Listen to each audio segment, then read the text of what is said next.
All right, everybody. Good afternoon. What is going on? We've got more offensive coordinator candidates to take a look at here. And for the first time, I'm going to be looking outside the current staff. I wanted to start with in-house guys because it's pretty clear as of right now that Seattle is more likely than not to get an in-house guy. And I'm not saying that because I want it to happen, because honestly, I kind of don't. I'm okay with it. I'm open to it. I'm not here to say that it can't work, but I would prefer to go outside the current staff because I think that is just always going to produce a more competitive candidate, somebody who had to really work to earn the job. So, no disrespect to the guys we have on staff.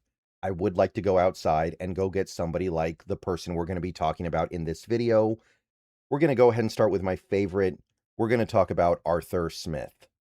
All right, guys, hold up, because my friends at Sleeper are introducing some new features, and I want to tell you guys about them before we go any further. Sleeper is launching Team Picks, a new prediction market product.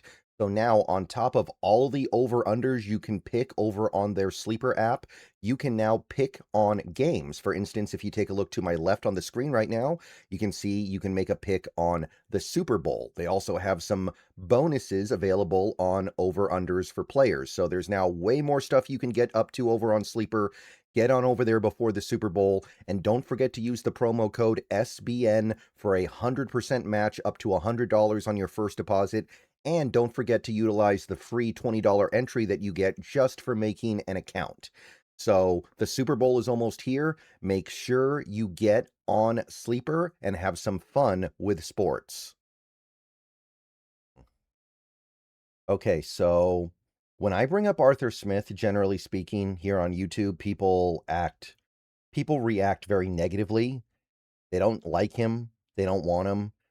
This goes back even a couple years now when I talked about Arthur Smith maybe being brought in as an offensive coordinator in Mike McDonald's first year. People really reacted poorly to that. And these days, when I bring up Arthur Smith, people are still pretty pessimistic about it. And I don't think it's hard to understand why people don't want Arthur Smith. So I'm going to have to sell this one a little bit.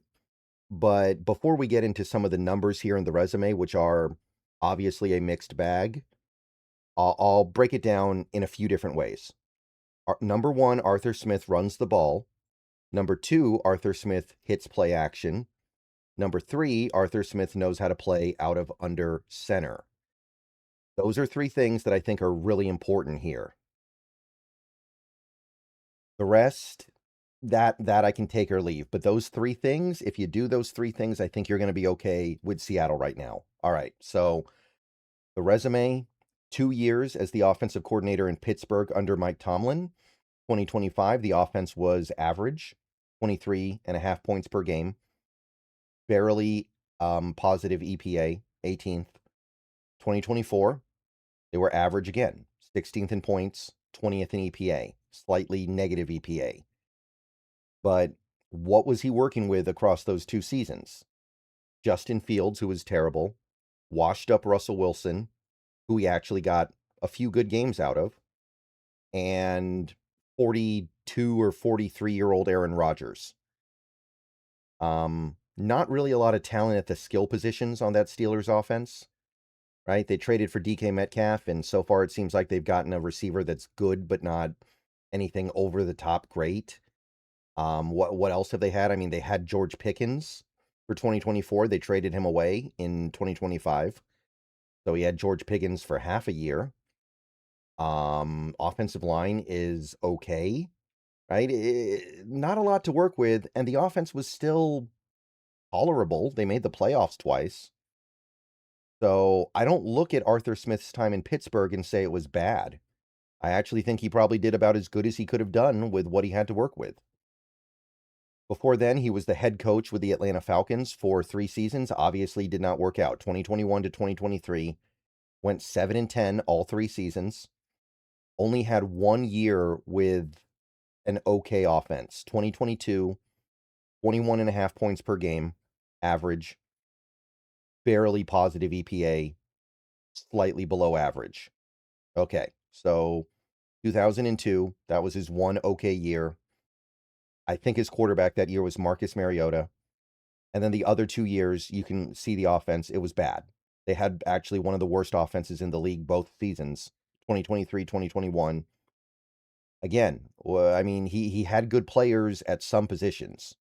You know, for a little bit of this time, he had Bijan, had a little bit of Drake London, had a little bit of Kyle Pitts. There were some good, and the Kyle Pitts he had wasn't even all that good, by the way, if we're being honest here. Kyle Pitts has kind of broken out in the last year, but who was his quarterback? He had Desmond Ridder, is he out the league now? And Marcus Mariota, who's a backup. Never got his quarterback in Atlanta. So how much can we really hold this against him when you're not even giving him really a serviceable quarterback? Maybe Mariota is, but I don't think either of those guys are even as good as what Aaron Rodgers was last year. So not good results, and maybe he's not cut out to be a head coach. There's nothing wrong with not being cut out to be a head coach. I'm looking for an offensive coordinator. When I look at what Arthur Smith did in Tennessee as a 2-year offensive coordinator, 2019, 2020, I see something that is very, very appealing. The 2020 Tennessee Titans had the 4th highest scoring offense in the league, and they were 2nd in EPA. And I remember this year, Derrick Henry got injured and only played like half the season. Julio Jones didn't do that much this year. They traded for him in the offseason. He was like their big offseason get. And Arthur Smith still architected phenomenal offensive results with Ryan Tannehill at quarterback. So to me, that's kind of a masterpiece. And I know that was the COVID year. It was a lot easier to play offense, but that was the case for every team. So straight up, when I see Arthur Smith, I still see that 2020 stuff, and I'm like, get him a real quarterback, get him a real offensive line, get him something to work with at the skill positions, and you're going to get really good results. And 2019, this was the year Tennessee went to the NFC or the AFC Championship game. 25 points per game, top 10. They were 6th in EPA. Really good. And I think this was one of the years where Derrick Henry was still a phenomenal player. He was still one of the best players in the league at this point. But again, I mean, he had a good quarterback in Ryan Tannehill. He certainly didn't have anything great. So I look at those 2 years and I'm like, I want that. Not just the results, but the style. Running the ball, play action, and play from under center. Do those 3 things, and you're going to fit right in. Now, 3 years before that, he was still with the Titans. He spent most of his career with the Titans. He was the tight end coach for 3 years in Tennessee.